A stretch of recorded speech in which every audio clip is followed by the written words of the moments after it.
Hi everybody, welcome to another edition of the Sunday Drive. The Sunday Drive is sponsored by Midtown Mattress in beautiful downtown Lindsay. Midtown Mattress has obviously mattresses, but they also have home furnishings and home decor. So next time you need something for your home, please check out Midtown Mattress in Lindsay.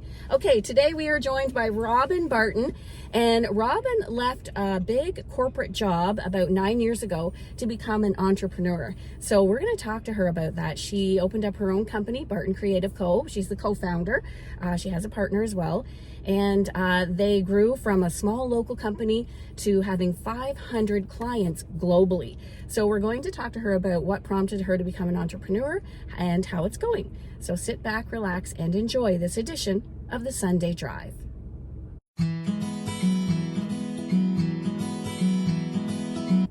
Okay, we are back with Robyn Barton, co-founder of Barton Creative Co. And as I said, Robyn began her business 9 years ago. She left a corporate job to become an entrepreneur. Robyn, tell me first of all, what prompted that? Like, why would you leave a secure corporate job to become an entrepreneur? For sure. It was a hard decision, a big decision, and I will say it was a bit of a transition. I was doing quite a bit of side work, kind of building up my clientele before I decided to take the full leap into self-employment. I think for me, it was just always that passion of wanting to be, not only my own boss, but work on different types of projects and not stay so stagnant with, the work that I was doing. When you're in the corporate world, if you're working for one company, it's one thing all the time. And as much as I, loved it and appreciated that opportunity, I just felt like there was more that I could do. You wanted to kind of chart your own path. Yeah, chart my own path. And, it kind of just came together naturally. My co-founder, Megan, and I were both in a similar position, not really sure, where we wanted our futures to go. And, kind of with our combined talents, we were kind of able to pull it together into a full service marketing agency. And you mentioned your skill sets. Tell me a little bit more about what it is you do. For sure. So our team itself is for lack of a better term, kind of split into two sectors. So the two main things that we focus on is business branding and web design. And there's a lot more sort of in between that we offer, but that's sort of the bread and butter. So when I say branding, that's sort of building a brand's identity. So that's everything from their logo, the voice of the company, colors, fonts, all of these things that you want to get in place and keep very consistent. And then on the website, we're able to, build out really spectacular Squarespace websites, and the two mesh together and complement each other. And those are sort of the main facets of the business. And tell me about some of your clients all over the world. Where are some of your clients from and some of the most unique projects that you've worked on? Yeah. Oh my gosh, it varies. We obviously do a lot of local work and we love that. So we have many amazing Kawartha Lakes clients that, we love, and it's great to be able to meet someone in person.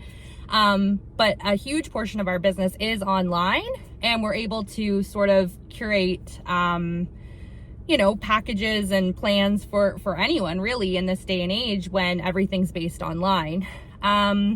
We've done everything from influencers you've seen online probably, to Buddhist companies. Oh my gosh, that's a hard one on the spot. There's so many. How far away?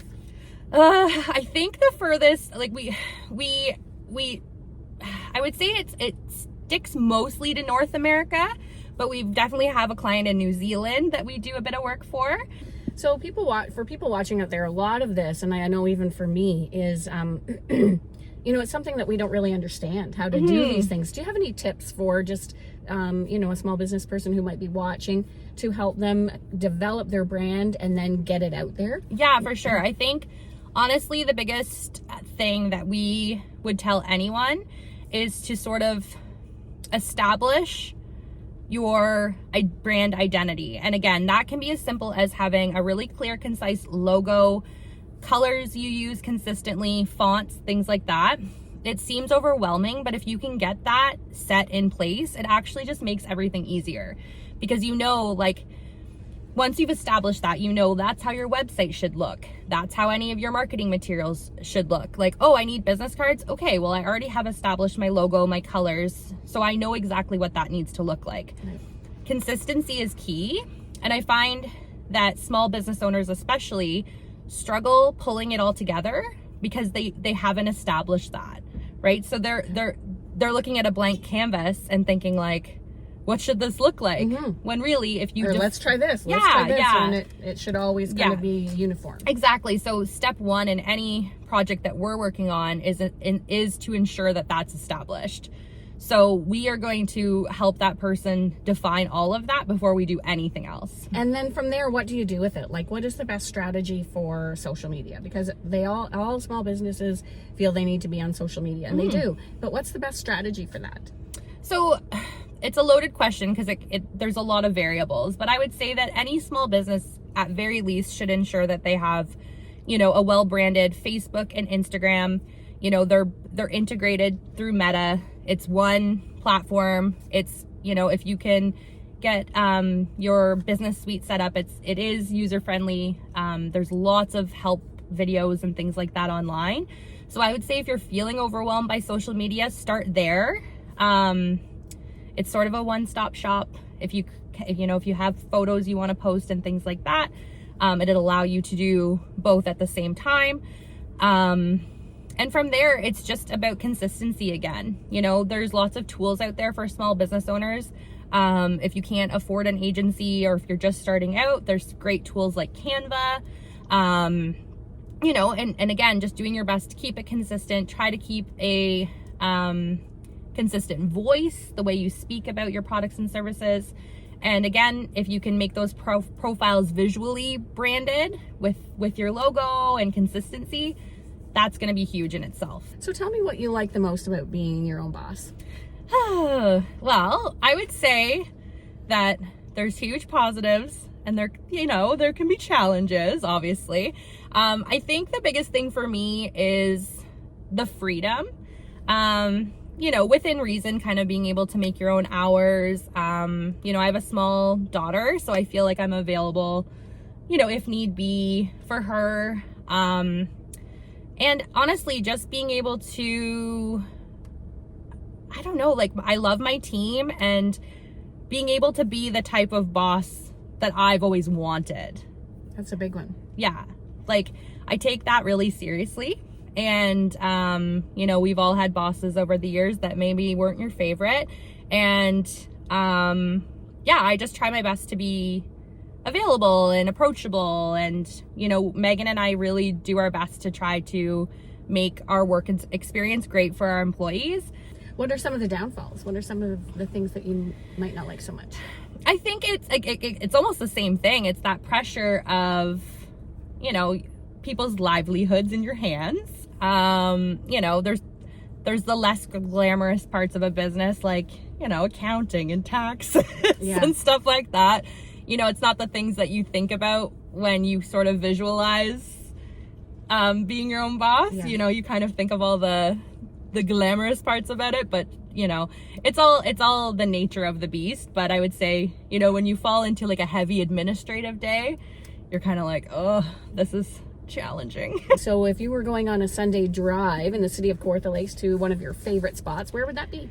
Okay, it might be a little biased, but I am gonna go with Settlers Village. You do a lot of work for Settlers Village. I do, yes. I am their marketing coordinator, so that was something that I did kind of prior to our business really blowing up, but I've kept it as part of my career life because I truly love Settlers Village. I love all the people who work there, all the volunteers, and it's a great place. I love to go, walk around with my daughter. They have an amazing discovery trail.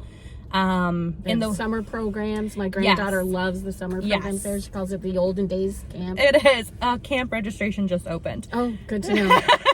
I'll just drop that in there. But yeah, no, it's one of my favorite places. It's a very comfortable, familiar place for me and my daughter, and we really love to spend time there. a little more so when it's warmer out, but in the winter it's still a great place to go kind of walk around and you know, say hi to, and if there's any staff or volunteers around. It's really a great place and one of my favorite places to spend time. Mine too. What about the future? Any plans for what comes next for you? I don't know. Like we continuously try to evolve, like I said, and I think for us, you know, some future goals would be to just continue to grow and evolve. We would love to have you know, a bigger team at some point, bring more people on board. Yeah, there's always something kind of up our sleeves, but for now we're just trying to keep up.